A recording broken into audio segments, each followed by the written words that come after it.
listening to a podcast by and for fans of the San Francisco Giants with hosts Willie, Dills, Chad King, and Ben Lee. Let's go Giants! SF Giants! Let's go Giants! SF Giants! Dedicated to the greatest team in Major League Baseball history, the San Francisco Giants, this is Torture Cast.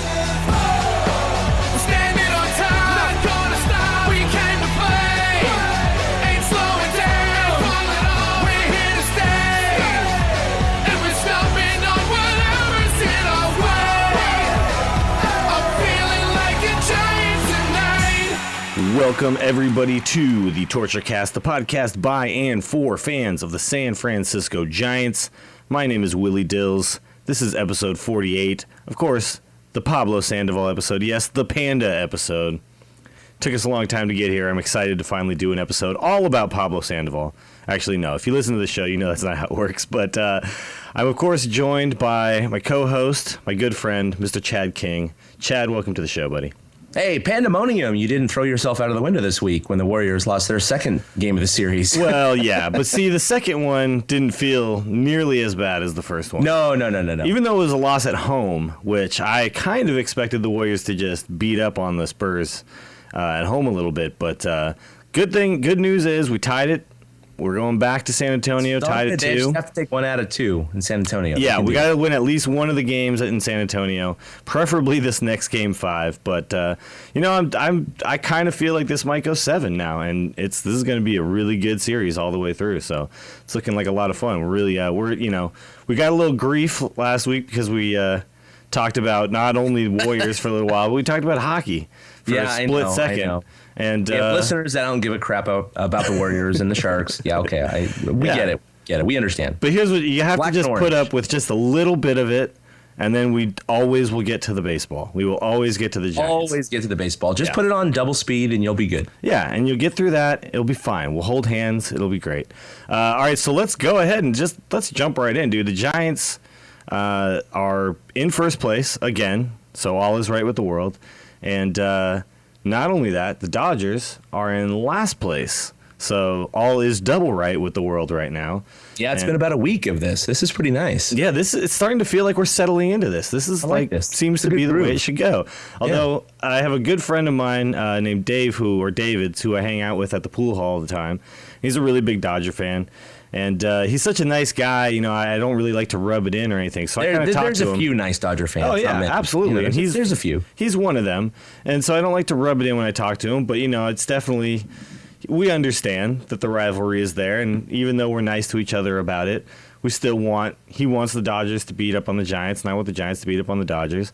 But, I got to feel a little bit for these guys because they have really run into some of the worst luck of any team in majors right now. And aside, okay. Yeah. I'm fine with it. But aside from the fact that they spent all this money, and so they kind of set themselves up for kind of epic failure by putting all this pressure on themselves as a team. They've hit a lot of random things. The Greinke thing, of course. They have. But this is what happens. I mean, if you look at a guy like Don Mattingly, who is very well respected in the world of baseball for a number of reasons. I mean, he was a great player, obviously, for the Yankees, and he's so far been a pretty good presence for the Dodgers as well as their manager. But right now, he is on the chopping block, I must say. I mean, if you're a fan of the Dodgers, the first place you're going to look right now, even without all the injuries and everything, is you're going to look at the manager, and you're going to say, this guy is not pulling his weight as the manager of this ball club. He feels, it looks to me like he seems defeated already. Like he's basically just accepted the fact that this is just not their year, even though it's only May. And he's already mad at the reporters asking him questions. He's just super defensive in all of the press conferences and everything. And, I've got to feel like at some point, if they don't turn it around, he's gone. Well, after the Giants swept him last week, he did come out with some pretty funny statements. Hey, granted, all of them were one-run losses. The Giants came back on them, all 3 times. But he said, there's a lot of positives to take out of this series. I like my team. They showed some gumption, those kind of choice PC quotes. And it's like, dude, you just got swept by your arch rivals. Yeah, You're trying to find a silver lining? Really? Yeah. It's, what, there's times to look for the silver lining, and then there's times to just kind of accept reality. And the reality is you got swept. Whether it was one run or not, you got swept. So, yeah, he's I think his time is running out right now. It's a ticking clock over there in Los Angeles. And it could be. Yeah. If they don't turn it around. Yeah. I mean, look at the Lakers. Look at what happened with the Lakers this year. Now we're back on basketball. Everyone's going to double speed. Yeah. But I'm just making comparison. It has something to do with baseball here.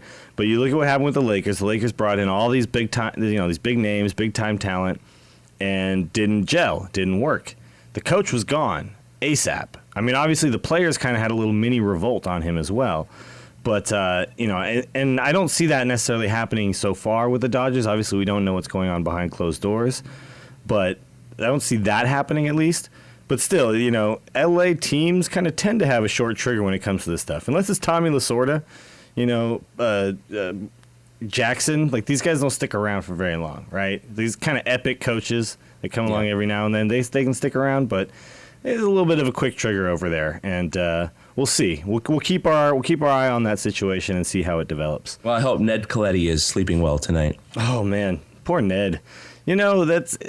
I gotta say that guy did a great job while he was here with the Giants organization, and having a number 2 like that, who is as smart as he is and as well respected within the game again, just like Mattingly, to have him go over there, make a bunch of moves, get basically the best setup you can get as a general manager in baseball, which is an ownership group that says, here, spend what you need to. We're giving you Brian the cash. Sabian should be jealous of him. Yeah. But he's not. No. He has no reasons to be jealous of him at all at this point.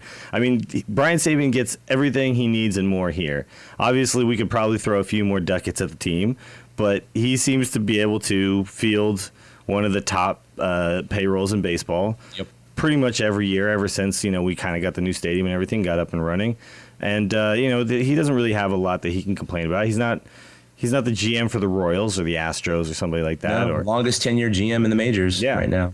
And obviously he's found some success here. So even though you may look at Coletti's situation and say, yeah, you got the guys just chucking money your way. Do whatever you need to do. Look at Sabian's situation and say, do you want to trade with anybody else in baseball? No, I don't think you do. So, we'll keep our eye on that situation. We'll let you guys know how we think that's going. But right now, not going so hot. And, hey, I feel for the Dodgers fans a little bit, but not that much. Let's be honest. All right. Very little. Let's move on. Let's talk about the Giants. The Giants' rotation has actually started to come around just a touch here. Now, it still doesn't feel like the rotation we expected. I mean, we expected that we were going to be up against the Nationals as like the number 1 and number 2 rotations in the bigs, right?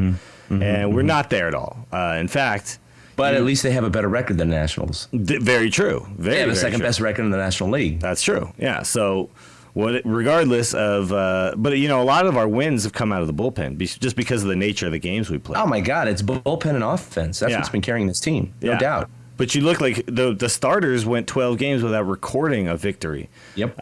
So that's just the way the Giants have been playing baseball, though. They've been turning it around a little bit. This is just 1 week, just 5 days. But, before the last 5 starts, the Giants had only 3 quality starts in the previous 20. And, of course, a quality start, for those of you who need a refresher, is 3 earned runs or less in 6 innings pitched. Or that's more. That's a 4.5 ERA, by the way. It's actually not. Yeah, you can do that all year long and not look like a good pitcher at all. Exactly. You could have like 20 quality starts and still have a 4.7 ERA. So it's possible. But anyway, the last 5 starts, the Giant starters have had 4 quality starts. There you go. And who is the guy who did not? Yeah, we all know who that is. All right. About it again in the last 2 weeks. Yeah, I know. We'll steer clear of that a little bit. We'll talk. It'll come up, I'm sure. It has to. But so even after a week like that, we're still 12th in the National League as far as starter ERA at 4.25 clips. So, still definitely not what we expect out of this. I mean, 12th out of 15. I mean, and we're almost a quarter through the season. This is, it's getting into some territory that's a little concerning right now. It is concerning. Absolutely, it's concerning because this is supposed to be the strength of this ball club. And clearly, it is a huge weakness to this ball club right now. We're still finding ways to win games. So there's good and bad in that. The bad is this isn't what we expected out of these guys. We can't do this all year long. The good is we've been able to weather the storm while this is going on. Oh, no doubt. But you look at the last 3 starts, and we had Kane, Bumgarner, and Lincecum all pitch gems basically, as part of our 3 out of 4 over the Braves. And we were really looking at Lincecum as a huge question mark, and obviously we still feel like he's a huge question mark. He's more of a question mark right now than Vogelsong. Right now, you can kind of write Vogelsong in as like, a black mark on the starting rotation. Lincecum is kind of a mystery right now. You don't know from day to day which Lincecum is coming out there. And I actually looked. He's had 8 starts this year, and literally he's had 4 bad starts and 4 good starts. I mean, I'm not talking quality starts, non-quality. I'm not defining them that way. So first start of the year, not fantastic, but we win the game. Gives up no earned runs, 5 innings pitched. He had 7 walks in that game, obviously, so that was kind of whatever. But you have to overall look at it and say you didn't give up any runs. And giving up no runs is kind of the ultimate goal of a starter. It's don't give up runs, right? So got to chalk that up as a good start. Then he gives up 6 earned runs in 6 innings pitched. Then he gives up 4 earned runs in 5 innings pitched. Granted, we won all these games at this point. Then he goes back out there, no earned runs again, over 6 2/3. We win that game again. So now at this point, we've won all 4 of Lincecum's starts. So whether he's had 2 bad and 2 good, it feels okay. Then he actually pitches really well in a loss for us, a 1-2 loss to the Padres. That's the first time we've lost one of his games. Then he goes out and in consecutive games gives up 5 earned runs in both games. And again, we're finding ways to win these games. We win one of these games 9-6. And then this last start, obviously 0 earned runs. We win 5-1. The only run felt like a garbage time run, basically, in the 9th inning. Yeah. And so it's really, you never know with Timmy right now what you're going to get. And he's had games where he give up 7 walks, 4 walks, 3 walks. He's given up 3 walks 3 times. The strikeout numbers still seem to be there. He's gotten up as high as 9. But yeah, again, you just don't know. It used to be, we used to celebrate Lincecum Day. Lincecum's on the mound. It's win day. Yeah, it's win day, exactly. Now you just have, now you just cross your fingers and you hope. You hope like hell that he's going to figure it out that day. Although last start, you got to admit the signs were there. I don't know how much of that game you watched, but it was actually on Mother's Day. So I didn't get to watch much of the game, but I watched the highlights. I was out with my wife, so I didn't really get to see it. But from what I saw after watching, I watched the condensed game on MLB.TV, which is if you don't know I do like that. That's a really sweet way to watch a game. Even if you don't get like the full package, you just buy the app, you still get the condensed game afterwards. And it's a fantastic way to watch a game that you miss because it just cycles. It's all you see is the action. Yeah, it's like 20 minutes or less. Yeah, you just see the outcome of every at bat. Every at bat, yeah. So I didn't get to see the full thing, but they'll show like if he struck him out in 3 pitches or whatever. They'll show you that kind of stuff. But he looked sharp, and he looked like what he was doing was he was hitting. When he was throwing a strike, he wasn't throwing a strike straight down the middle. He was hitting the corners. He was missing low. He was doing the thing that he always does with that splitter changeup that he throws, where that's just hitting the dirt. And it feels to me like he's really locking in with Posey right now, and they're getting over whatever the hell it is.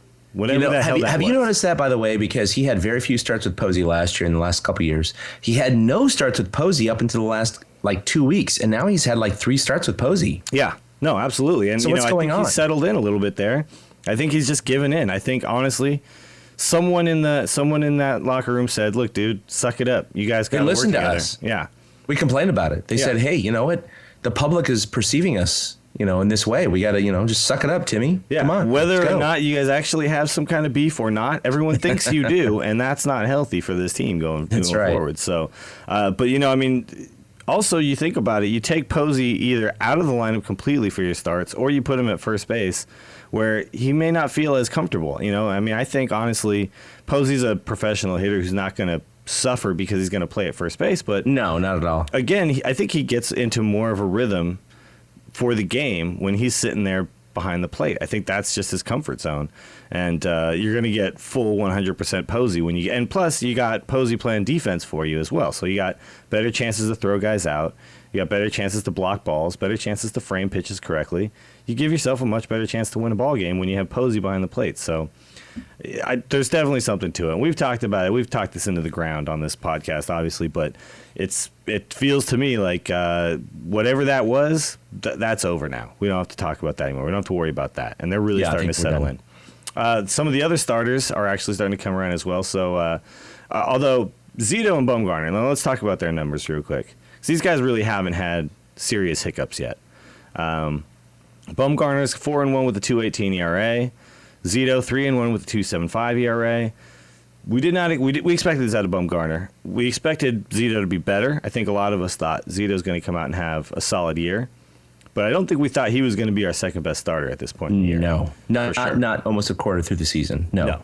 And this is really great to watch Zito have this kind of resurgence, especially right at the very end of this contract. You know, I mean, he's not going to get a big contract after this. He's just well, no, and he's kind of like he's averaging out the balance here in terms of Vogelsong and a little bit of Lincecum, but mostly Vogelsong. You know, I mean, this time last year, Zito had a 4.56 ERA. So, and Vogelsong had the 2.75 ERA. So, he's this is another reason why it's kind of balancing out. They're just kind of swapping stats, if you will. So, they're doing all right. Yeah, absolutely. And the fact is, if these guys are going to struggle, especially a Vogelsong, who you're kind of expecting to be, honestly, none of us really expected him to come out and lead an NL and ERA for, like you did last year, 6 months out of the year or whatever, but we did expect him to be a solid pitcher, somewhere in the mid threes maybe. And he hasn't been there. So it's really great to see someone like Zito stepping up and taking on the job of being that guy who you can count on every time he goes out to the mound. And not only can you, at this point, I feel like I can count on him not only to do that, but to do everything else right in the game. I mean, he's still leading the team in average. Yeah, exactly. Well, he's butting guys over. He's slapping. He's not only just slapping hits the other way. He's pulling them down the line, man. He's pulling them between the first baseman and the second baseman at this point. And it's just fun to watch this guy, looking like the Zito that we always wanted to have, the 3-time All-Star Zito. Cy Young Award-winning Zito. So really, really fun to watch these guys have good starts. And Kane seems to be coming around. Now he's had, so far, 2 starts in May? Is that just 2 starts? And he's got 2 really, really good starts now in May. So we're starting to feel a little better about Kane. So really we're looking at one serious black mark in the rotation and then a question mark. And I could deal with that for a little while, as long as that doesn't last the entire rest of the year. So, Chad, what are Kane's actual... You have his numbers here, right? Well, his last 2 starts, he's only given up 3 earned runs over 15 1/3. That's a 1.76 ERA. His overall ERA is still hovering just above 5 at 5.04, but I mean, it was well above 6 or 7. Well, 5.04 you can whittle down pretty quick. I mean, I think with a couple more really quality starts, and we know what Kane's capable of, he can get that under 4 pretty fast. And so, give him another couple weeks here, and we'll see where he's at. Well, what's interesting is we talked about this last week and the week prior, is that we still had most of our questions about Vogelsong. Even though Kane had as bad or worse stats than Vogie, it's kind of like, well, we know what Kane is. He's always been the horse. He's always been the quality pitcher. He's just hitting a little bump in the road. We know that Vogie's been the journeyman.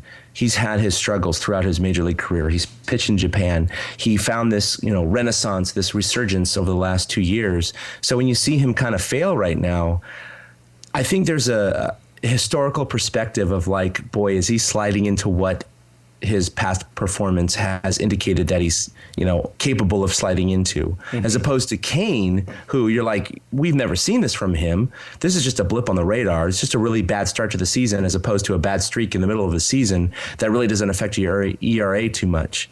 So he's going to be fine. Yeah. And that's exactly what's happening, because Kane has now started to right the ship. He's had 2 very, very good starts in a row, and Vogie hasn't. Yeah. He's continued the same trajectory. Absolutely not. Yeah, you're very correct on that.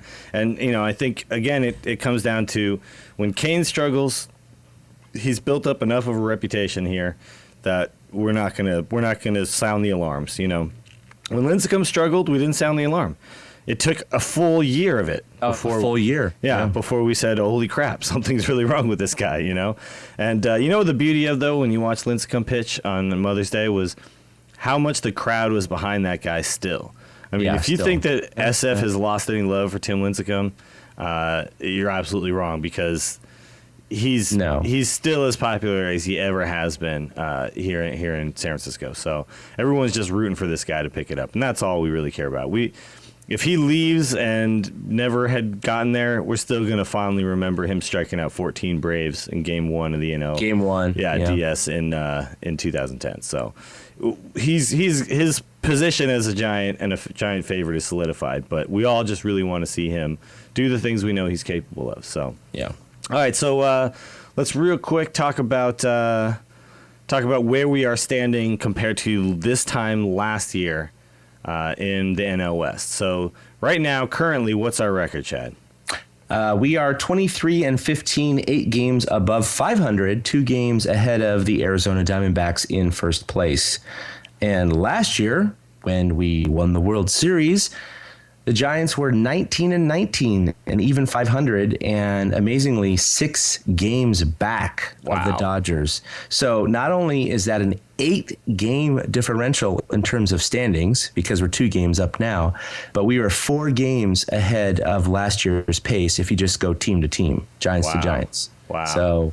So I mean, this is good stuff. I mean, we're 6 games back of LA at this time of last year. We won the World Series, so it's looking good. Yeah, it's looking real good. This is definitely where every team in the majors wants to be positioned at this time of the year. You obviously you can't win the whole thing yet, but you got to get yourself into a good position so that you don't put a lot of pressure on your team going down the stretch. And this is a good place to be. We're still a little ways out from the All-Star game, so we just got to keep it up for a little while longer. And let's talk about what we just did recently, which has obviously been a good week, good 10 days for us.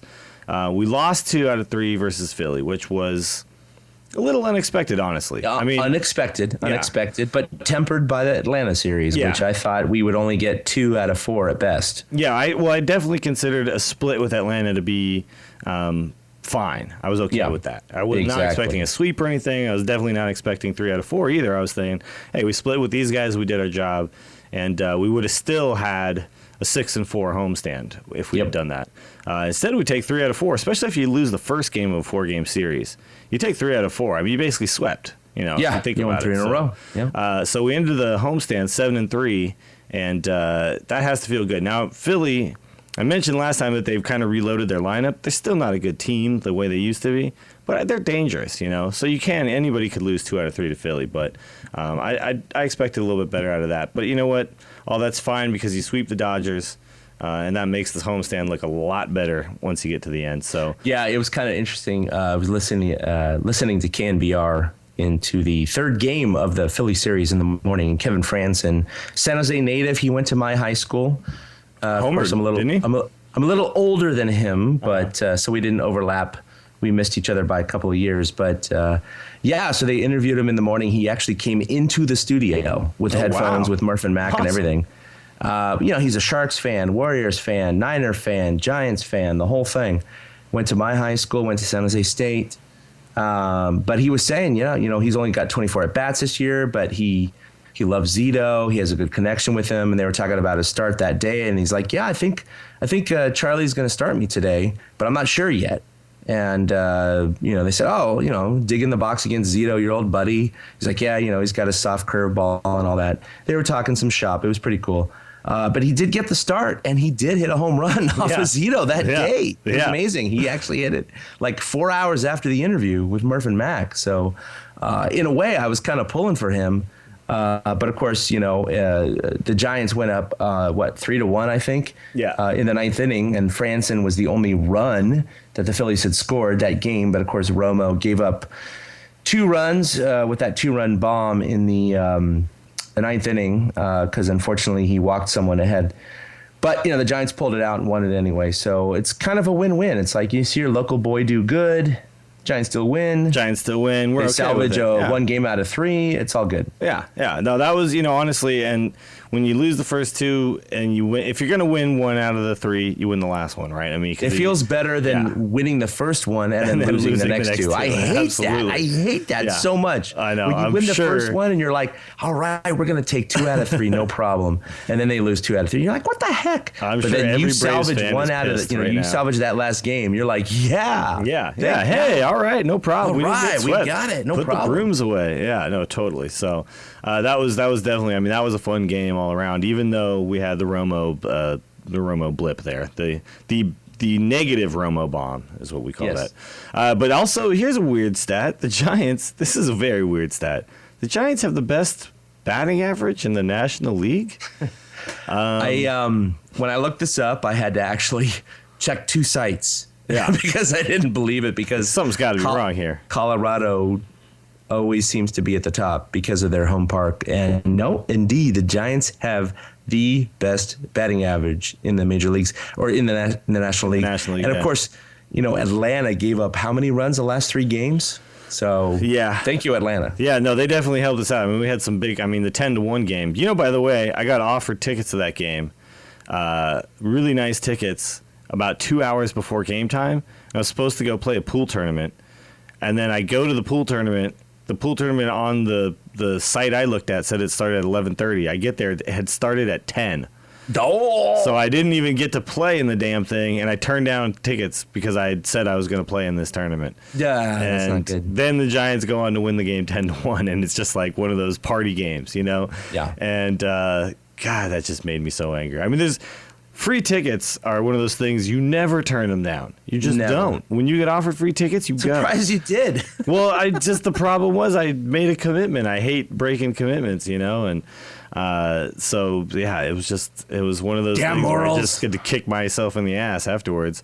Yeah. Then obviously because I missed the tournament, I just went and played pool just at the pool hall for like no reason, just to play, and was totally into it and playing like crap because I was just watching the Giants game the whole time. Sure. So yeah, I lost all the way around that day. It's all good. though. Sometimes I wish I had your life, Willie. I know I have a family and everything, and I'm all happy, and it's like I got the white picket fence. But at the Sure. same time, sometimes I wish I could go out and like deny Giants tickets to go play at a pool hall to watch the Giants game. Yeah, it's not I don't bad have that actually. opportunity. It's really not that bad. You're right. All right. I know I'm complaining. Of and course, stuff. you might die alone. So I may die alone. You never know. There's yeah. that. Yeah, it could happen. It could happen. So that's pretty ridiculous. Stat. The Giants being. I mean, talk to us in 2011 and tell us that that's going to happen. I mean, Yeah, this is stupid. Yeah. I mean, to think that if the Giants could have their 2011 or 2010 staff, I at know, this man. point, I know. the Giants would be like freaking 25 games over 500 right now. We'd be destroying everybody who came across our path. Be stupid. Yeah. It would be one of those things where people would be like, God, I hate the Giants. I just hate them so. Well, I guess it's kind of like that anyway, but. Yeah, it is. But I mean, it would be like when the Yankees were in their heyday, just winning everything all the time. And they had the best pitchers, the best hitters, and then they also had the best closer and the best, It would be like that right now. But unfortunately, we can't seem to put it all together at the same time. But, we'll put it together at the right time, I think. I think that's really the key, right? Put it together That's at the right time. All right, so let's move on to our big question here. A big question here is, can Lincecum get this going? Can Lincecum do what he did on Mother's Day over and over and over again? Can he find that consistency? And what do you think, Chad? I mean, can he? Is this... We thought he was done on this show, on this very show. If it was against the Marlins or the Astros, I'd say, whatever, chalk it up to a bad team. But this is against the Atlanta Braves. Yeah. And it wasn't like it was a Houdini act where he had bases loaded every inning. No, I mean, was gave shutting up him down. Yeah. 2 hits, 3 walks, so that's 5 base runners. The walks are still 7 a innings. huge issue. Yeah. But that's 5 runners in 7 innings, and he had 7 Ks, and his stuff was amazing by all accounts. Absolutely. Now, granted, I didn't watch the game; I only saw the highlights. And he was still only hitting 92 on the gun, but his fastball location was good. Yeah. But And I think 92 that's on the the gun key. is plenty for him. He doesn't need more than that, No, And, I mean, he Greg dropped- Maddux didn't throw more than 91. Yeah, no, I think Maddox had 1 season of over 91, and that was his rookie year. And then from then on out, it was lower than that. But here's the thing. I mean, he throws 111 pitches and he throws 65 strikes. So it's a fairly decent ratio. But he drops his ERA almost a full, over a half a point, 0.7 points almost basically. So it's just a huge game for him, and 7 strikeouts, it's just one of those things where he looked like the way he's supposed to look, and we can still get these performances out of him, obviously. So they're in there somewhere. We just need him to figure out how to do that every time and not have these games where, again, it just looks like focus, doesn't it? I mean, what can make a guy be this just different? Seems mental. It really does. Yeah. You can't blame this on everybody who says, oh, he's lost the fastball. No, there's no way, because the fastball's fine. It's not the velocity. It's the location. Yeah. And how do you miss location? You miss location because mentally you're in the wrong spot. You're in the wrong arm slot. You're in the wrong mechanics. You're doing something wrong that you normally wouldn't do if you were feeling it, if you were in stroke. So basically what's happening with him is he's just got to figure it out. He's got to get in there, and he's got to find a way to maintain focus throughout a full 100 to 115 pitches every 5 days. And obviously it can be done. So while we both said that we thought Tim Lincecum is done, he's not going to ever be a premier pitcher again, I'll eat my words, and I would gladly eat my words if he could show me that he could do this. Oh man, if he does this, he does this more than several times this year, I will eat my words. But, every pitcher, even, the Koufaxes and all these guys who kind of were past their prime, they have on occasion, a vintage start. So hopefully this is not what that is. Hopefully this isn't just dumb luck. Hopefully he can rekindle this 2 out of 3 starts or, 2 out of 4 starts. And, he keeps his ERA under 5 or 4.5 this year, because that's going to be huge. Yeah, but he's not, like when we had Randy Johnson here, at the age of 41 or 42 or whatever, and he had a couple of pretty typical Randy Johnson starts, a couple throughout the entire year. That's a great analogy. But this is Timmy at the age of 28. That's he can't be satisfied with that type of situation at this point in his career. You know what I mean? No. Like, you still have to. This should be the time when he is. He is Cliff Lee. He is Roy Halladay from 2 years ago. He's the guy. He's doing it all the time, every time. He should be at that point right now. And he's not. Yeah, he's 28 years old. There you go. So it should be like him and Verlander in the conversation for who the best pitchers are in baseball. And based on what he showed us coming up. And it's not happening right now. So hopefully that is what happens at some point. And I want to eat my words so badly. I so want to eat those words. All right, let's talk about the Giants All-Star Game dark horses, because pretty much we can pencil in Posey at catcher, right? I mean, oh yeah, even I if think after Posey, his MVP, it's done. Even if his stats don't match up with somebody else at the catcher position, he's got enough cachet at this point. You had McCann was kind of like the favorite for so many years, but he was injured. He just came back. Of course, he hit two bombs against the Giants, so that didn't help. Well, but I think those were his first and second home runs of the year. So that's what I mean. He just came back and he bomb. You have Molina. He's not having a stellar year. So no. And Yadier would be the other guy, I think, who would be the biggest competition in the National League. So. Yeah, so I think after the World Series and the MVP, I think Posey's a lock. Yeah, so we can pencil him in as the starting catcher. But let's talk about who we think these dark horses might be. Because, again, the Giants have had several All-Stars. And Kane, you probably would have said we could pencil in, but, gives up a bunch of runs in one start against the Cardinals. Not this year. Suddenly he's not really in the picture anymore. No, he won't be the starter this year. He won't be the starter. Unless Bochy grabs him because he's gotten real hot before the All-Star break, I don't think he gets there, period. It just doesn't look like that. So, obviously, Bochy being the manager, we're going to see a couple more Giants on the team. That's true. That's just what you get to do. That's what happens. That's what they did 2 years ago. Yeah. So let's talk about who we think deserves to go as kind of our dark horses. I've written down the 5 names here I think are most likely. And I don't know if you got any besides this, but we'll just kind of go through these guys and say what we think. I think Sergio Romo definitely has a strong case to make this year. He's among the league leaders in saves already, And he's kind of showing that, yeah, he does have what it takes to be a closer. He's never made it before. So yeah, he's never been there before.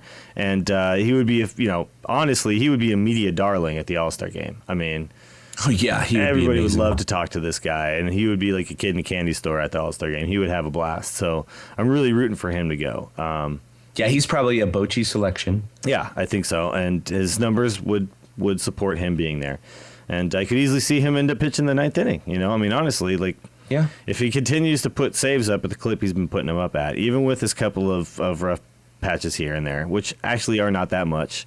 You look at some of the best closers in the game have had much rougher seasons than he's having right now in his very first time ever doing it. So, yeah, well, Wilson was the closer 2 years ago. So yeah, exactly.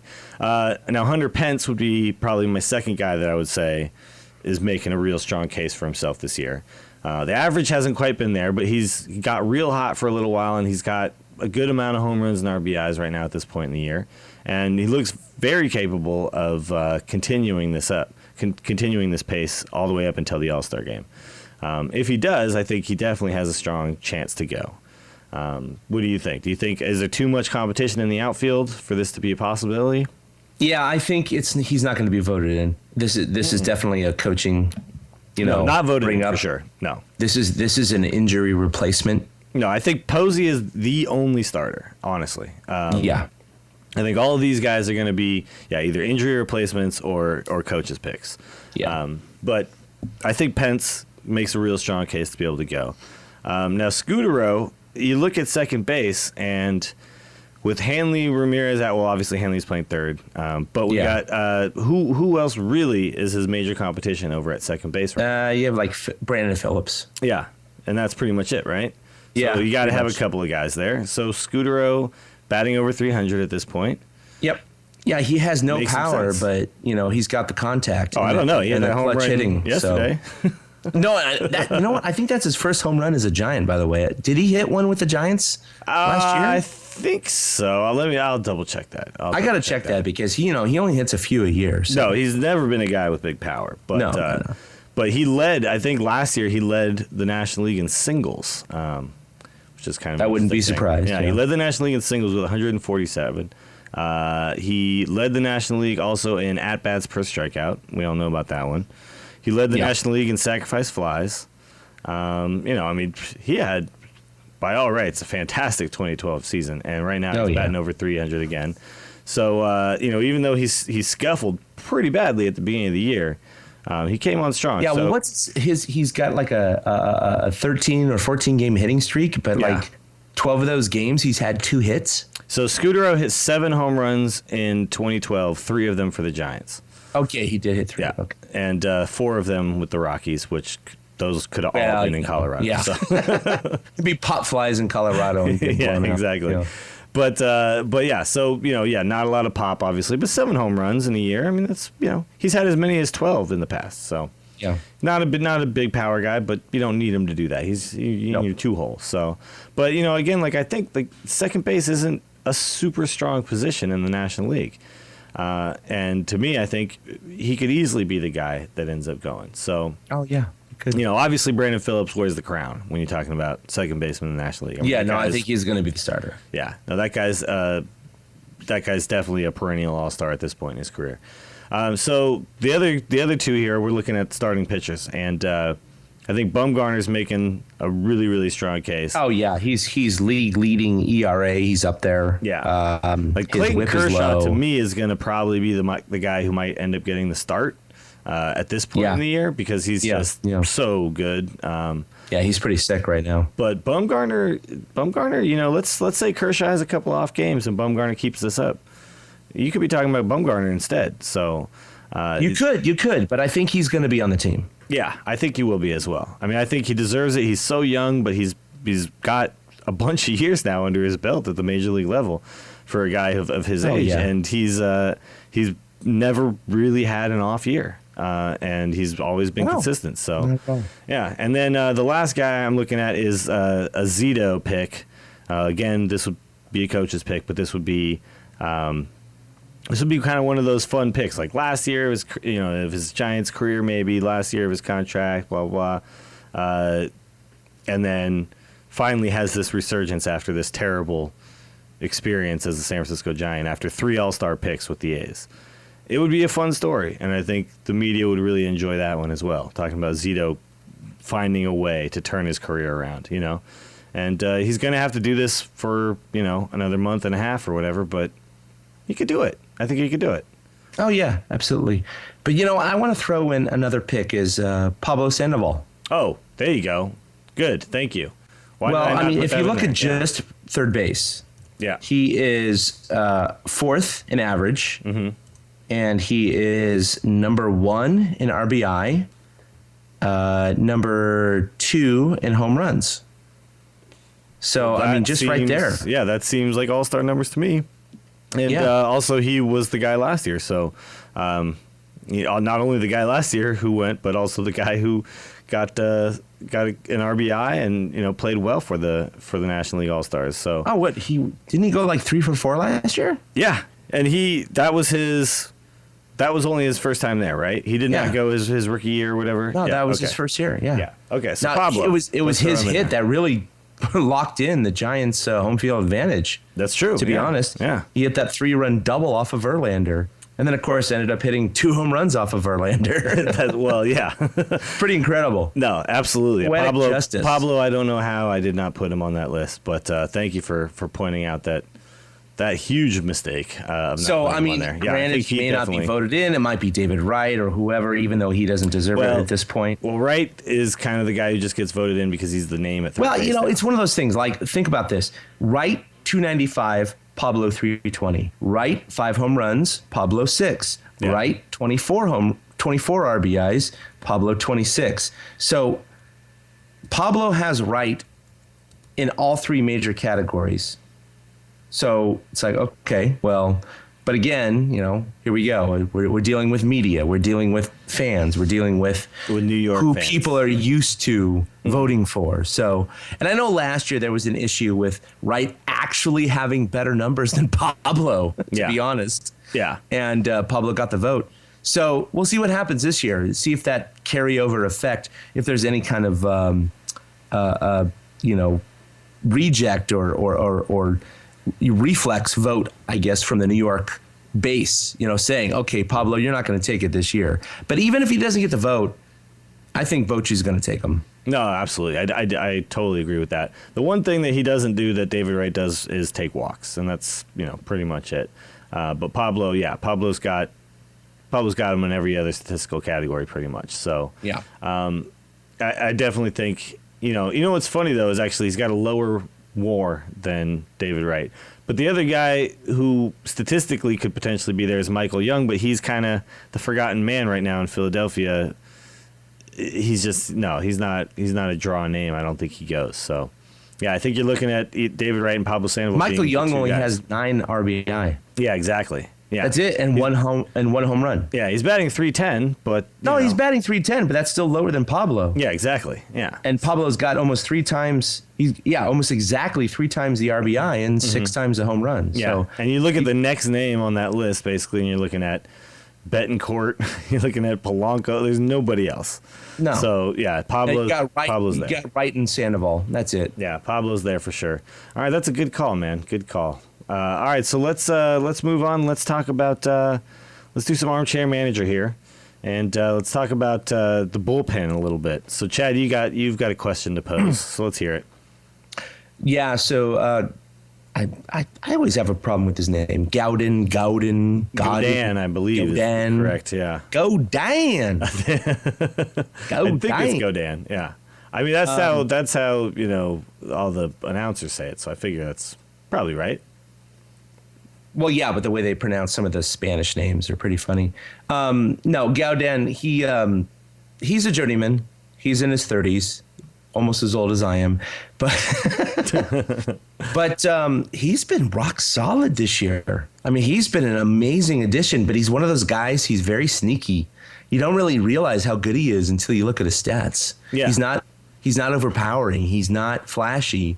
He doesn't say a lot. No, But- and his position in the bullpen right now is the exact position that gets no flash. You know, Absolutely. He's long relief. yeah, He's got the most innings pitched besides the starters. Yeah. So as far as the relievers, he has the most innings pitched at 21. He's leading the team with a 1.27 ERA. He's only given up 15 hits and a 195 batting average against, and he has 21 strikeouts in those 21 innings. So, strikeout this inning. dude has been money. Yeah, absolutely. He's been money and only 3 walks. Yep. So he's got a lot of movement on all of his pitches, and we talked early on about how we thought he was a great pickup for the Giants and something that was going to solidify that bullpen. And, honestly, here's the thing. We looked at you look at the guys we have in the bullpen, and we always had a lot of strength towards the end of a ball game. You look at the 7th, 8th, and 9th innings.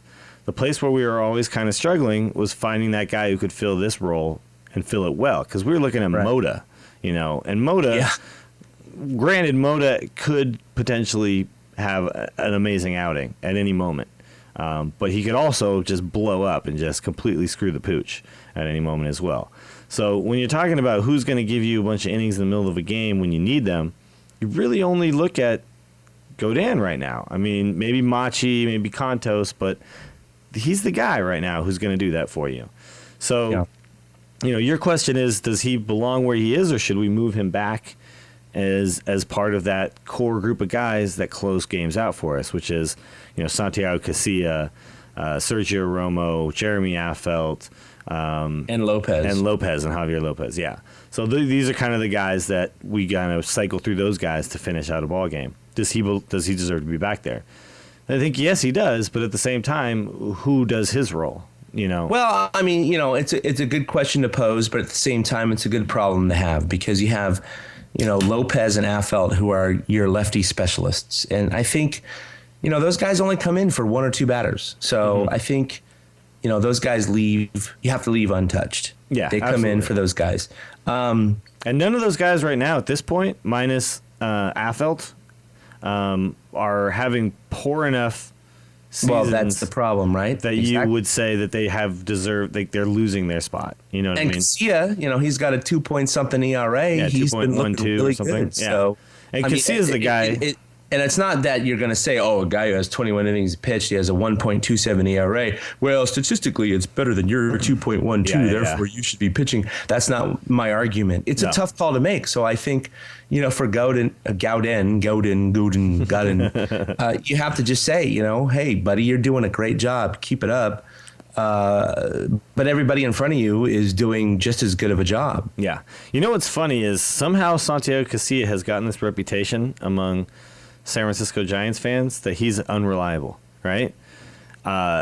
Based on one stretch where he had to step in as the closer. That is the only reason that people have this perception. I've been at games where he comes into the game, people go, "Oh God, damn it! Here comes Santiago Casilla," and I'm like, "Do you know he had a 1.95 ERA?" Follow that up with a 1.74 ERA, and then the year that you say that he shit the bed was a 2.84 ERA. Do you realize that those were his numbers throughout that? So while you may remember that game you went to, where they remember the 4 blown saves or whatever. Yeah. He had 6 blown saves, 20, and then he also had 25 saves. So yeah, the 6 blown saves were all in one stretch of time. We had like a blister or something during that period of time, and it was the blister. And he was pitching poorly, so he needed to not be that guy because of a health issue. So to me, it's like it's one of the most undeserved reputations of anybody on this Giants squad. I love that guy. I think he's a fantastic pitcher. He's got such sharp breaking movement. No, he's good. He's a great setup guy. And he's got a huge fastball with a ton of velocity. He can blow by almost any good fastball hitter. It's such an undeserved reputation. But you make a good point about Godin, and you know what it's like? It's like if Brandon Crawford's batting .350 in the 8th spot at the beginning of the year, and you go, do we move him up? Yeah, do we bat him 5th? Yeah, it's maybe a good problem to have. He should have like a 4.5 ERA so we don't have to think about this. Yeah, exactly. Come on, Godin. Stop being so good and just suck so we don't have to talk about maybe moving you up. No, but it's, what the thing is, throughout a 162 game season, someone's going to go down. someone's going to need a break. Someone's going to get a blister on their finger. Yep. And we're going to need Godin to step into that role at some point. And the fact is, he's showing he's showing the brass at the Giants that he's got the capabilities to pitch at any moment in any game for several innings or just one inning if you need it. And it's a very good problem to have. And I'm sure Bochy and Sabian are well aware of what this guy's doing right now. And if the time comes that we need him, I'm sure he'll be ready to rock. So it's a very good point to bring up. This guy's been a stud for us. All right, let's talk about what's coming up. We got some games in Toronto. Now, Yeah. one good Canada, thing. little weird. One good thing that I always look forward to when you play in Toronto, the guys who sit behind home plate and wear the full umpiring gear. Have you seen these guys? Yes. And these guys are fantastic. So I'm really looking forward to. I'm hopeful that they're going to be there because they don't go to every game. But if you haven't seen this, just go to YouTube and look up Toronto Blue Jays like umpire guys or something like that. And maybe I'll post that on the Facebook or something like that. But these guys are awesome because not only do they wear full umpiring gear, but they call every strike. Every time a ball gets fouled off, they stand up and pretend like they're throwing a ball back to the pitcher. It's a great shtick to do at a ball game, and these guys came up with a good one. So there you go. It's like the Green Men, and where is that? Who's the Green Men with the hockey? Who sit by the penalty box? Have you seen these guys? No, I haven't. Yeah. There's a lot of like good stuff like this going around in professional sports, and this is one of the best ones. But then after that, we're gonna go straight to Colorado for 4 games, and then come back home. So we'll probably need Godin in Colorado. Just because that's the way it works out when you get there. You need your and it's 4 games. Staff. Yeah, no, that's a rough one. It's a long series in Colorado, and it's a good time to have 13 pitchers on the team if you can. Of course, that's not where we're at right now because we just made a move, and we'll talk about that. We should talk about that move. Have we not talked about that move? Oh yeah, I did. No. It's so Peguero goes down and Brett Pill comes up. Yeah, bro. Brett Pills hit 47 RBI in 32 games. Let me take a look here. He's leading all of professional baseball in RBI. Yeah, I love Brett Pill, by the way, and I'm really hopeful that he puts it together because the guy has been around for a little while now. He's not an especially young guy. He's 28 years old, so it's time to hit your stride or hang it up potentially soon here. And 47 RBIs, 9 home runs.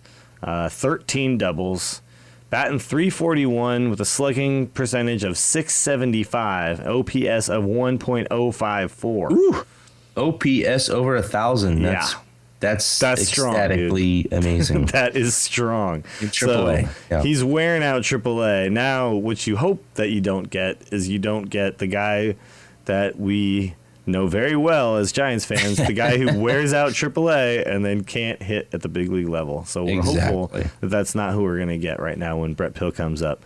But he's looked good in stints here, and the problem has always been just too many first basemen in front of him. So we'll see what we get this time around. But I think that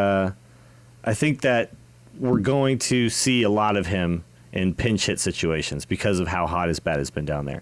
So right now our pinch hitters have been guys like Torres or Blanco, depending on who's starting. We've had Peguero hit a lot. We had Noonan hit a lot. But I'd love to see Brett Pill because strong right-handed hitter who can hit a ball out at any time. So this will be fun. This will be fun to watch. We're all rooting for him. All right, let's tweet at me, brah. I got one here. This is somebody who's a fan of, I think, The Instance. And hit me up on Twitter. Oh, you know what? I should give a shout out too, also to Danny from Two Guys, a Glove, and a Coke Bottle. We use a soundbite on The Instance, and Chad, you probably heard it. We open the show with it now, where somebody says "Horde side." Oh yes, right. Yes. That's his brother. What? That's Danny. That's Danny's brother. Yeah. Okay, I did not know that. I heard that this week. Apparently that's his brother. That's tweeted at me and he said, "Hey, you know that Horde side thing? Yeah, that's my brother." And I was like, "What?" I was like, "Yeah, he's famous." I guess he always has listened to the show, so he always knew about the show. But oh my God. I guess he sent that in at some point, and Scott loved it. So, but I'm gonna do my tweet at me, bro, with this one, which is from Kyle Conaway, at Kyle Conaway, who says, "Hey, Willie Dills. I love you and all, but your Giants, your hashtag Giants can go straight to hell. Hashtag go Braves. Hashtag tomahawk chop for life. Sorry, buddy. Yeah, I know you're bitter, and I get it. I mean, you won that first game, then you lost 3, but at least you know you still love me, so that's good to know. You know, it's kind of like, fine, be a Braves fan, but don't be a fan of the damn tomahawk No, chop. that when he said tomahawk chop for life was like, that's like, It's like being a fan of the Wave. I'm a fan of the Wave. Jesus. I'm a fan of implied racist cheers at sporting events.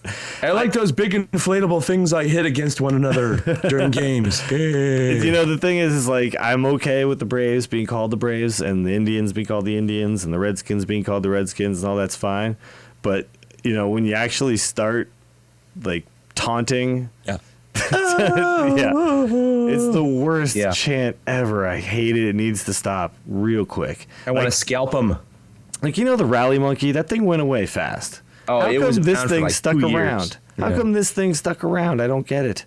I guess don't know. when you win like 14 NL East titles in a row, they figure it works, so they stick with it. But You know what I love seeing every year is the Braves are in the playoffs almost every single year, and every single playoff, their stadiums like at 70, 60% capacity. Mm-hmm. I mean, that's just beautiful. It's just beautiful to see that because the Giants have sold out 100 and something consecutive regular season games. Well, you can't even imagine, even if the Giants ended up being crappy and only filling half their stadium, if they ever made the playoffs, ever would see that. No. Ever. But Atlanta, it's what it is. It's perpetual success, and it's bred a little bit of just malaise among the fan base. Like they're just. Okay, well, here's the thing: the Braves won the World Series in 1995. Yeah, they've won only half the World Series the Giants have. Yeah. I mean, as far as the last decade. It's Buffalo Bills success. Is what it is. They had like 14 divisional titles in a row, so the Giants don't have that. But I'll take the 2 World Series. Thank you. I will take the 2 World Series as well. A little bit more important. But yeah, it's like they get into this expectation that the Braves will win the World Series or they'll make the playoffs. I won't go now. And then even when the playoffs hit, though, they don't come. Yeah, and then they bust out in the 5-game series at the beginning, and then you didn't get to go. So. Yeah, guys, go Sorry, see Bravos. your team. Go see your team. Seriously. Don't expect it's going to happen every year, because it won't. Don't be the Nationals and sit your best pitcher because you think that you're going to just win it all anyway. Okay? Yeah, thank you, Washington. Giants, thank you. By the way, I think I want to go back and find it when I said that. Like that was my new favorite guy, and that was also the guy I should hate or something. So it's like, thank you for kicking the Nationals right into the playoffs. Nationals had that series against the Cardinals. Oh, absolutely, dude. They destroyed Not the Cardinals. only even if they without have Strasburg, they had that 6-run lead in that Game 5. No, but if you put Strasburg and Gio Gonzalez and all those guys all up to the Cardinals don't win. The Cardinals do not win that. And then if they don't win, then the Nationals play the Giants, and you know what? And who knows? Maybe the Giants don't beat the Nationals. Exactly. I can't remember the last time the Giants played well against the Nationals. That's a scary team. All right, let's move on. What's your tweet at me, bro? Okay, so you just talked about 2 guys, a glove and a Coke bottle. So I have one from Hammerhead T. Oh, Thomas, yeah, the other one. Exactly, Thomas. And he says, why didn't we think of that? Well, what would he be referring to? And he was referring to the fact that after 47 episodes, we decided to go ahead and put our podcast on YouTube. Why not? Why not? It's a good call. And I think next step is let's start putting full video versions of this thing up and go ahead and use Google Plus and record these. You don't want to see video of me, man. Are you sure? It's not a good thing. I think when everybody... I don't have a good look going here. When I start slurring at the end of a 2-hour podcast where gay marriage becomes the hottest topic on the Giants podcast, I think everyone wants to see that. I think they all wanted to see that.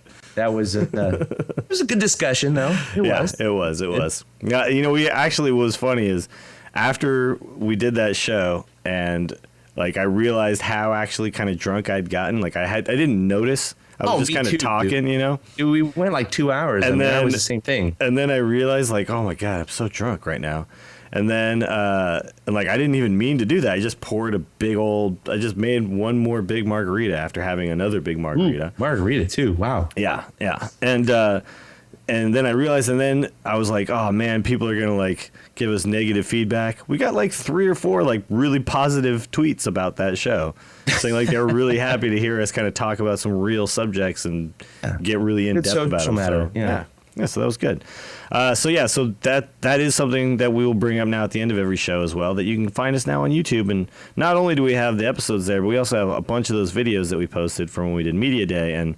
Some of those, I think the Tim Lincecum ones had like 6,000 plus views. Yeah, so. It's over 6K now. So people have checked that out for sure, and that's really cool to know that people have watched some of that stuff because that was a lot of fun for us, and we're looking forward to doing that hopefully every year from here on out. Oh, yeah.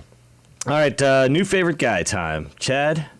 All right, so not only is this episode about Panda, number 48. That's true. But he had an incredible week with a couple of home runs, hitting well above 350. And for Mother's Day yesterday, he not only had the pink bat, the pink batting gloves, the pink wristbands, the pink shoes, he also painted his fingernails pink. Wow.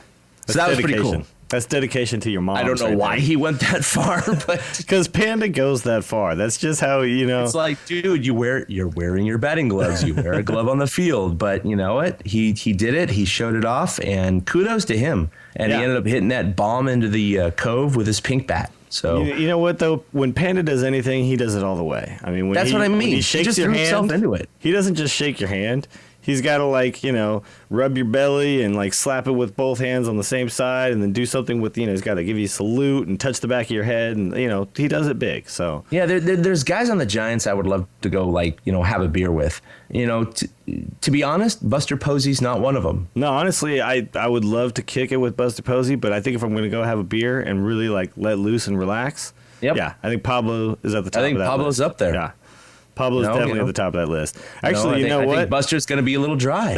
He might be a little dry. I think Brandon Belt might be at the top of my list, though. He might be up there, too. Yeah, his dry witness. I just think he'd be hilarious. He probably would. I don't want to like go out like hard partying with Brandon Belt. Hey, Brandon, can I take you out to Olive Garden for some breadsticks? I want to sit at a bar for like 6 hours and like nail my elbows to the bar and just kick it with Brandon Belt for 6 hours. That's what I want to do. And just like watch baseball. All right, let's see. My new favorite guy, Scudero, who's finding his groove again. Back to hitting over 305. And, all of us here, he became a local hero last year in half a season, and now we get him for at least 2 more, if not 3 more seasons, depending on what they do after the first 2 of this contract. I think we're going to see him for the full 3, but it's just fun to watch him playing well. It's fun, he's in such an important part of the lineup, that number 2 hole, especially when you have someone like Pagan hitting first, who can actually, he's kind of a real prototypical leadoff hitter, which we haven't had in a long time, and it's good to have that guy behind him that can make that hurt, add on to that and then set the table for the big guys. And so we need him to be solid for the year. And it's really fun to watch him do it. And it helps us so much when he's hitting the ball. So Scudero, big ups. Welcome back, buddy. We missed you. All right, let's hate on somebody. I'm going to go first because I think I want to talk about yours for a little bit. Let's hate on Milky Cabrera because we get 2 games to watch him. We don't get to watch him here, but we get to. Well, we will eventually. Yeah. Well, what's good is actually we're going to give him his ring in Toronto, so he's not going to have to get booed while he gets his World Series ring, which would be a little awkward. That's a good move. Yeah, and I don't think they're going to do any pomp and circumstance or anything. No. As they give him this World Series ring, it's just going to be like kind of in the dugout. Here's you go. Congratulations, you got your ring.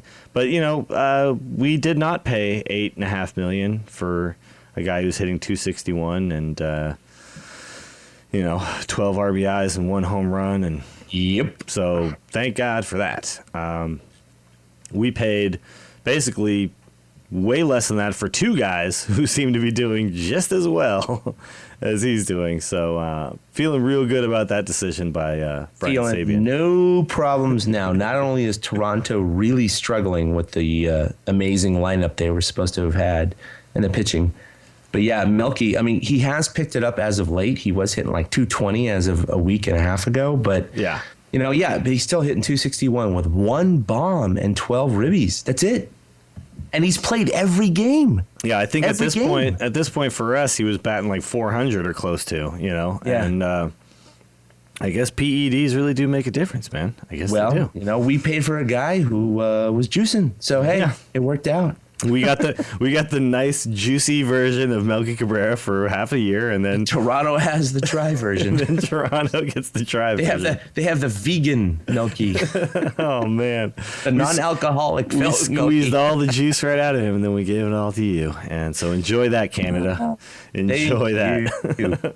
All right, let's talk about your guy that we should hate, because I like this pick because it gives us a chance to talk to him, even to talk about him and what happened recently.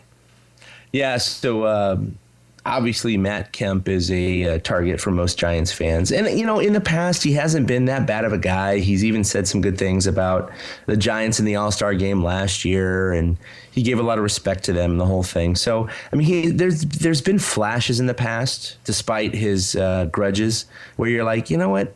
He seems like a nice guy. He just happens to have been signed by the Dodgers, which sucks. Yeah. It's like, he'd be great as a Giant. If this guy was a Giant, I would be absolutely in love with Matt Kemp. I would love seems this like dude. a really to death. nice guy. He would be fantastic in center field for the San Francisco Giants. But, Absolutely. So the Dodgers get swept, last week, 8 days ago. It's after Sunday. They get swept. They're coming off the field. in San Francisco, by the way. In San Francisco at AT&T Park. And he had heard about, apparently, a cancer patient sitting in one of the luxury boxes down on the field, and that he only had like a month or two to live. So he walked over, and there's this great video taken by the person that I think was the kid's friend, yeah. Yeah, it was the friend or his dad or was caring for him. So I think the dad and the friend like somehow got word to, I think they did it throughout the game, like got word to him through like the third base coach or something. Oh, is that right? Yeah, like they were basically talking to the third base coach of the Dodgers saying, hey, we really want my friend to meet Matt Kemp here. His name is Josh. Yeah, Josh. Yeah, and he's got like a month and a half to live, And so, yeah, go ahead. Continue.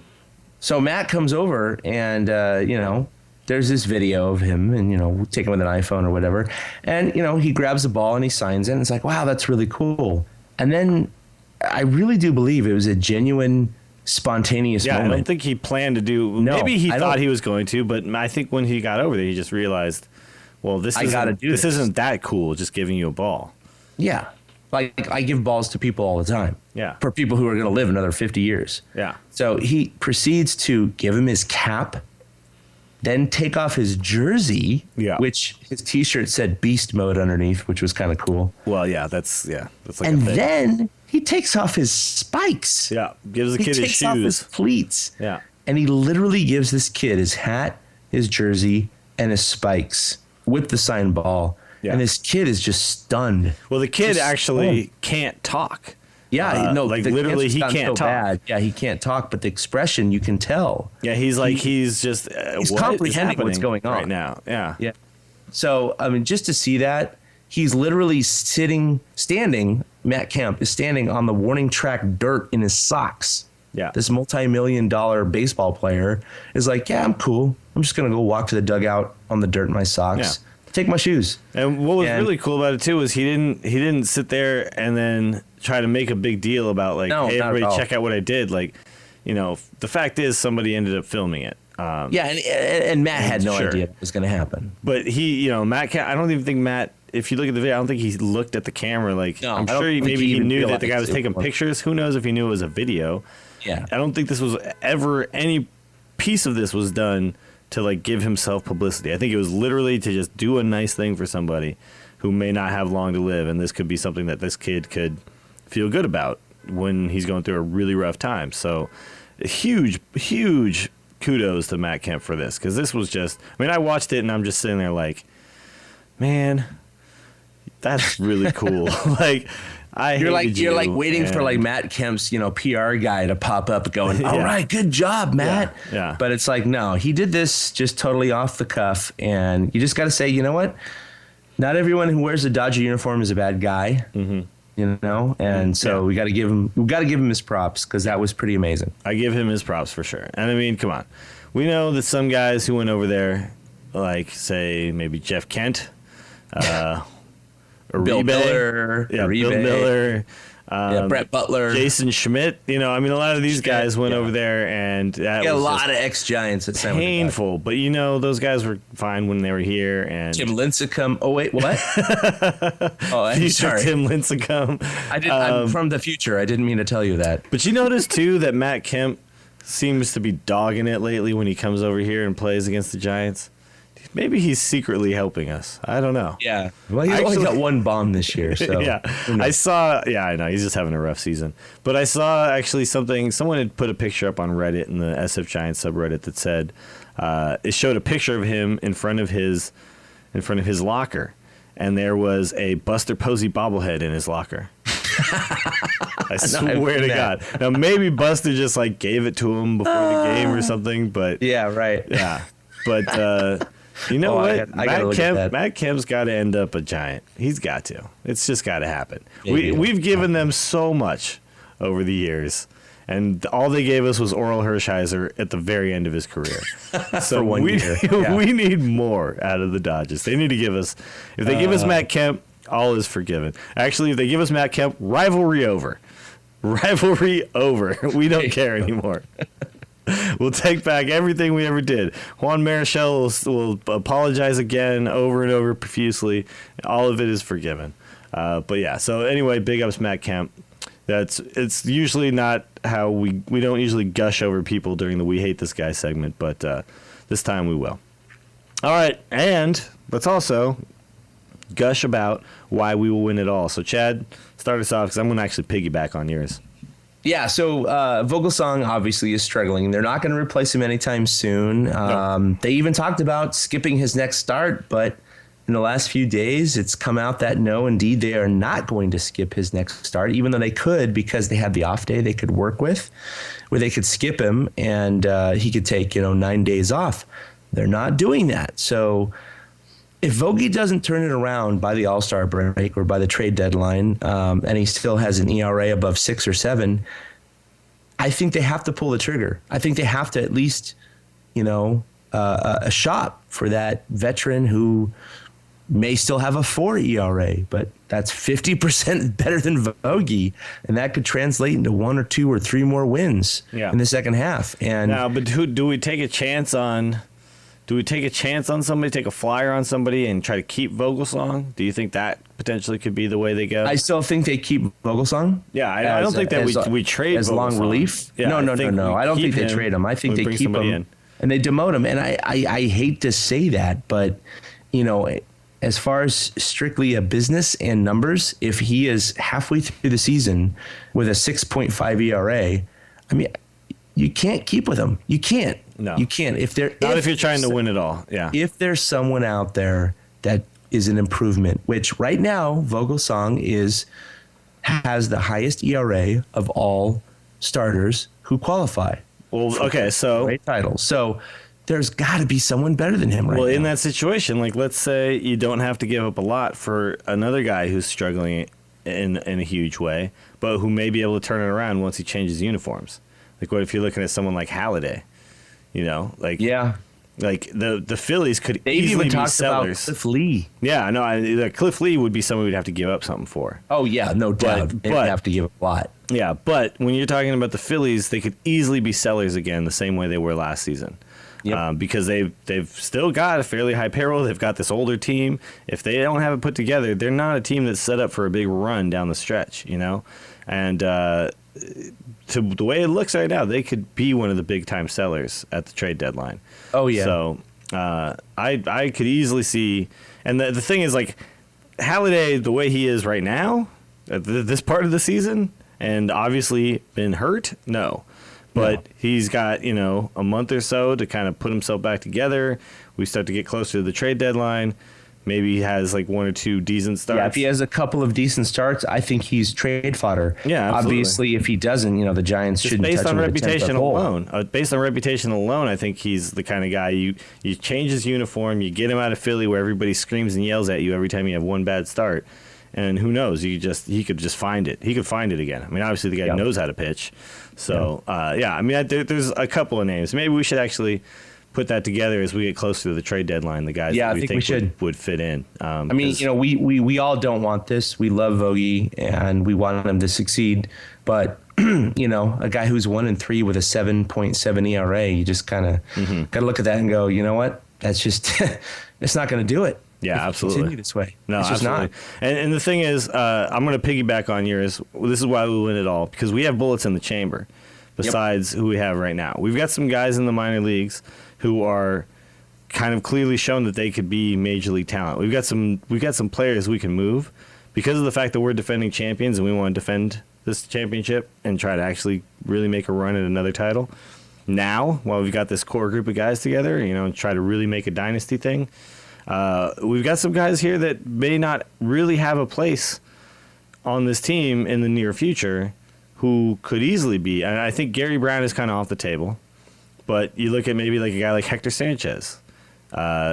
He's a guy who's struggled here, but there's plenty of teams that are looking for a young catcher who's got a lot of upside, and you look at like a guy like Peguero, Brett Pill, like if maybe these guys don't have long term futures here, but these are definitely guys that other teams would be interested in having. So there's some guys we can move around, and I think the only guy that you really don't touch right now is Gary Brown. Is there anybody else that we have in the minor leagues that we're kind of projecting as a future star in the big leagues? I don't think there really is.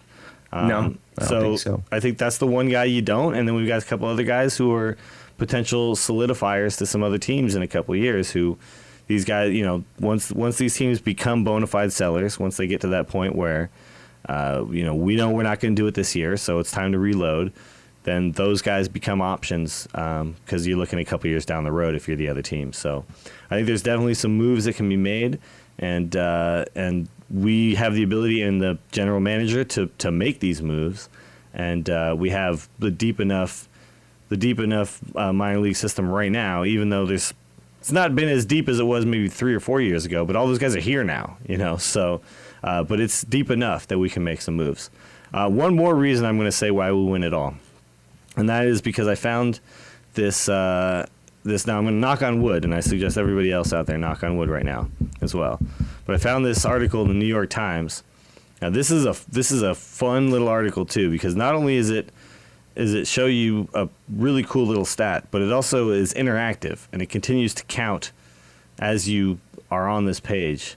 This is most money on the bench. So these are the teams with the most money on the disabled list as of May 13th. All right.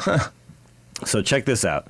Number 1, the New York Yankees. They have 11 players. That's exactly what I would have guessed. Yeah, they have 11 players totaling $100.6 million, which is 44% of their payroll. Okay, but how many teams does that beat in terms of total payroll? Total payroll beats, I know, exactly. That's insane. That's nuts. So they got A-Rod, Teixeira, Jeter, Granderson, Euclid, Joe Chamberlain, some of these like smaller names, but a ton of injuries they've had already, right? Second on this list, so if you look at it too, the amount paid to these players on the disabled list so far today, and right now at 10:45 p.m. Pacific time, that number is $524,000. Today they paid these guys. That's crazy. Wow. That's crazy. $500,000 today for sitting on today. Yeah. All right. So the Los Angeles Dodgers are second on this list with $69.2 million and 9 players. So you got Greinke, Ramirez, Ted Lilly, Billingsley, Mark Ellis, Hairston. It's ridiculous. Blue Jays are next. Josh Johnson and Reyes basically make up the bulk of that. Then you got the Cardinals with Carpenter, Westbrook, and Furcal. New York Mets is basically all just Santana. But you go down this list, you also got the A's on there, but Coco Crisp about to come back. I mean, Chris Young, both 15-day disabled. These aren't like big-time injuries. Whereas like Rodriguez and Teixeira and Jeter are all in the 60-day, Yeah. So then you go down the list. You keep on going, keep on going, keep on going. Still not seeing the Giants. Very bottom of the list. The only list you don't want to be at the top of is the Giants are on this with 2 players totaling $1 million, and those 2 players are Tony Abreu and Eric Surkamp, who wouldn't be on the team anyway. Neither of these guys. They're 30th. Yes, the Giants are absolute dead last. Oh my God, that's amazing. Yeah, the only team close to us is the Astros, whereas the Astros, again, it's like guys who wouldn't be on the team really anyway. That's got to be a hot button topic for KNBR. Yeah, are sure. you angry the Giants have 2 players on the docket for $1 million? But not only that, but okay, Surkamp and Abreu are both considered to be on the 15-day disabled list. I mean, neither of these guys would be on the 25-man roster regardless. No, they wouldn't. So we basically have $0 on the disabled list right now. That's pretty amazing. Yeah, so it's a damn fun little stat. I think I posted this to our Facebook earlier. But it's a really, really cool little thing. So another reason, knock on wood, why we win it all, so far, we're at the bottom of that list. And if we're at the bottom of the list after a quarter of the year, it's pretty hard to make your way all the way to the top. You know yeah, what I mean? Buster Posey gets run over again, and suddenly we're like 5th. No, exactly. I guess that's true. But no, I mean, no, actually not even close because he gets nowhere near as much as you look at the 3 guys that the Yankees have. I mean, that's true. That's true. No. So anyway, that's going to do it for episode 48, the Pablo Sandoval episode. Really fun episode because the Giants are in first and the Dodgers are in last. And if you can't have fun while that's going on, then hell. It's time to just shoot yourself, I think, you know? So if you want to follow us on Twitter, you can do so at TortureCast. That's all of us. We all tweet to that. If you want to follow each one of us individually, I am at Willie Dills. Chad is at ChadK21. Ben, who was not here tonight because he's actually had back spasms, unfortunately, and we need him to get off the DL. He's actually the...